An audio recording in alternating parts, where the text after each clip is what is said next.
Praise the lord. దేవుడు తన బిడ్డలను చీకటిలో నుండి వెలుగులోనికి వచ్చి లోకముతో వేరై జీవించమంటున్నాడు.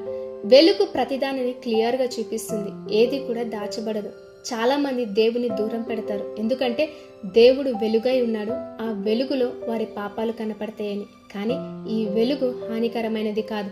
ఒక వ్యక్తిని పశ్చాత్తాపంలోనికి తీసుకొని వచ్చి హృదయంను ట్రాన్స్ఫార్మ్ చేస్తుంది. గర్వమునకు బదులు తగ్గింపు గుణమిస్తుంది. అలాగే తిరుగుబాటు నుండి ఒబీడియన్స్ లోనికి తీసుకుని వస్తుంది.